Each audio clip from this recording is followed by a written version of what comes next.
Kemudian kita sebutkan hukum bacaan bismillah. Hukum bacaan bismillah ada 5 hukum. Yang pertama, wajib. Kapan wajib mengucapkan bismillah? Yaitu kama fis shalah, sebagaimana di dalam salat.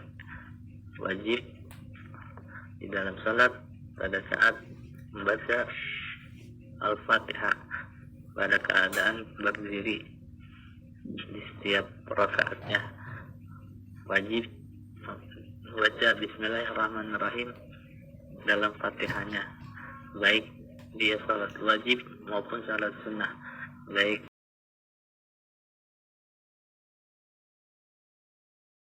salat yang disir maupun yang dibaca jahar. Hukumnya membaca Bismillahirrahmanirrahim dalam surat Fatihah dalam salat. Apabila tidak membaca bismillah, maka batalah salat. Hukum yang kedua, wal hurmah. Hukumnya haram. Haram kasir bil khamar. Contohnya seperti meminum minuman keras. Apabila saat dia meminum minuman keras, di awalnya dia membaca bismillah, maka haram, dapat dosa. Hukum yang ketiga, wan nadbu, artinya sunnah. Kapan sunnah baca bismillah? Kulli amrin jibalin, ay halin yuhtimu bihi syar'an. Sunnah baca Bismillahirrahmanirrahim ketika kulli amrin jibalin, setiap melakukan sesuatu yang dianggap penting dalam syariat, seperti kal wudu, seperti wudu, wa ta'lifil kitabil nawafi'ah, dan seperti menuliskan kitab,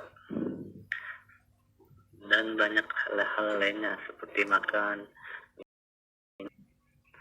Maka sunnah membaca Bismillahirrahmanirrahim. Hukum yang keempat, wal karahah. Ada yang luput, yaitu sunnah baca Bismillahirrahmanirrahim dalam setiap melakukan sesuatu yang baik. Ada pengecualian, kecuali pada saat membaca surat At-Taubah. Membaca surat Taubah tidak disunahkan membaca Bismillahirrahmanirrahim. Hukum yang keempat, wal karahah, yaitu makruh. Makruh membaca Bismillahirrahmanirrahim seperti kan nazri ma yukrahu nazarahu, seperti memandang atau melihat sesuatu yang dimakruhkan. Seperti juga mencabut uban. Cabut uban hukumnya makruh. Terus baca bismillah makruh juga. Itu hukumnya makruh. Hukum yang kelima yaitu wal ibaha, mubah, boleh-boleh saja. Artinya boleh, allati la syarafa fiha, melakukan sesuatu yang tidak ada keutamaan. Karena kuli mata'in min makanin ila akhar, seperti contohnya memindahkan suatu benda dari suatu tempat ke tempat lain. Misalnya ada buku di depan meja, terus kita pindahin ke samping kanan sambil baca Bismillahirrahmanirrahim. Nah, itu contohnya seperti itu. Hukumnya mubah.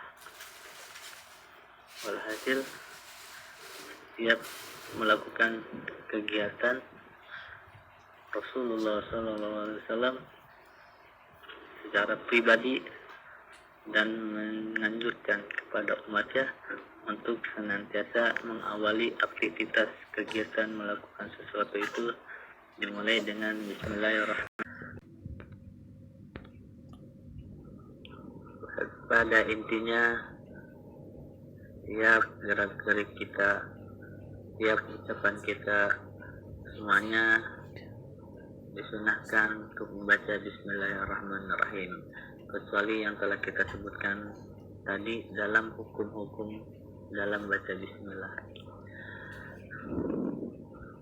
Dan yang terakhir yaitu ini ada amalan dalam kitab Kasyaful saja Al-Imam Nawawi Al-Bantani memberikan suatu amalan yang diriwayatkan oleh Al-Imam Ahmad As-Sawi. Wa min hawasiha, adapun dari keistimewaan basmalah, idza talaha syahsun indan naum ihda wa isrina marah, ketika kita hendak untuk tidur, apabila kita membaca bismillahirrahmanirrahim sebanyak 21 kali, maka amina tilkal lailati minasyaiton, maka dia akan aman dari gangguan syaitan. Wa amina baituhu minasyariqah, dan aman rumahnya dari pencurian. Wa amina min mautin al-faja'ati, dan dia akan aman dari mati mendadak. Wa ghairi dzalika minnal balaya, dan semua mara bahaya lainnya yang menimpa ia ketika ia tidur. Itulah amalan bismillahirrahmanirrahim, baca 21 kali sebelum tidur. Semoga kita bisa amalkan. Dan juga Al-Fakir juga diijazahkan sanad baca bismillahirrahmanirrahim banyak 66 kali pada saat zikir setelah sholat tahajud. Al-Fakir dapat dari Al-Habib Muhsin bin Idris Al-Hamid Cidodol waktu pengajian majelis Rasulullah di Cidodol. Wallahu a'lam bishawab.